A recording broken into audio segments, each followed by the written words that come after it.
একদিন একটি জঙ্গলে একটি তান্ত্রিক বসবাস করতেন। সেই জঙ্গলে নানান রকমের জীবজন্তুর বসবাস ছিল।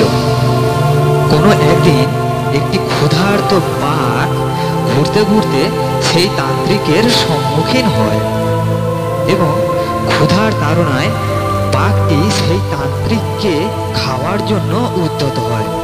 তখন সেই তান্ত্রিক বললেন যে, এই বাঘ, তোর এত বড় স্পর্ধা, তুই আমাকে খাওয়ার জন্য উদ্যত হস। দেখ আজ আমি তোর কি অবস্থা করি। এই বলে তান্ত্রিকটি তার মন্ত্রশক্তি প্রয়োগ করলো সেই বাঘটির উপরে। যেই না মন্ত্রশক্তি প্রয়োগ করা সাথে সাথে বাঘটি একটি বিড়ালে পরিণত হলো। বিড়ালে পরিণত হয়ে বিড়ালটি আবার জঙ্গলের দিকে ঘুরে চলে গেল। তেমনি একদিন আরো একটি বাঘ একটি জেব্রাকে তাড়া করলো। জেব্রা সে তো প্রাণের ভয়ে খুব জোরে দৌড়াতে লাগলো। বাঘটি তার পিছনে পিছনে ধাওয়া করলো। জেব্রা ছুটতে ছুটতে ক্লান্ত হয়ে গেল এবং একটি নদীর কিনারায় গিয়ে সেই বাঘটি জেব্রাটিকে ধরে ফেলল এবং সেদিন সেই জেব্রাটি বাঘের আহার হয়ে গেল। সেই জঙ্গলে বসবাস করত একটি মিষ্টি টুনটুনি পাখি। টুনটুনি পাখি হিংস্র বাঘেদের এই নিষ্ঠুর কার্যকলাপ সে সব লক্ষ্য করত। সে মনে মনে চাইতো যে আমরা জঙ্গলে যে সমস্ত জীবজন্তুরা প্রাণীরা বসবাস করি তারা সবাই যদি একসাথে মিলেমিশে থাকা যায় তাহলে কত সুন্দর হয়। মিষ্টি টুনটুনি পাখি এমনই গাছের ডালে বসে চিন্তা ভাবনা করছে, সেই সময় সে দেখতে পেল হঠাৎ একটি শিয়াল সে একটি খরগোশকে তাড়া করেছে। খরগোশটি তখন প্রাণ ভয়ে আরো জোরে জোরে দৌড়াতে লাগলো।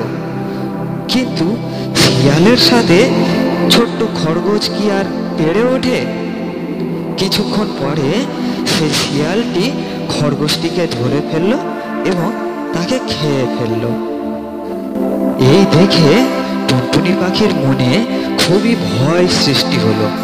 সে চিন্তা করতে লাগলো কিভাবে সমস্ত জীবজন্তুদের রক্ষা করা যায়। সেই কারণে ভাবতে ভাবতে টুনটুনি পাখির মাথায় এলো সেই সাধু বাবার কথা, তান্ত্রিকের কথা।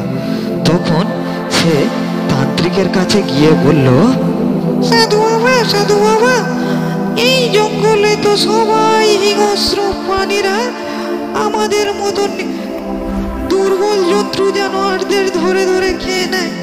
একটা যদি কিছু ব্যবস্থা করা যায়, সবাই মিলেমিশে একসাথে থাকা যায়, তাহলে খুবই ভালো হয়। আমাদের এই জঙ্গলে শান্তি শৃঙ্খলা ফিরে আসে। তখন সাধু বাবা বলল, ঠিক আছে, তোর ইচ্ছাই পূরণ হবে, কিন্তু একটা শর্ত আছে। বলুন সাধু বাবা, কি শর্ত?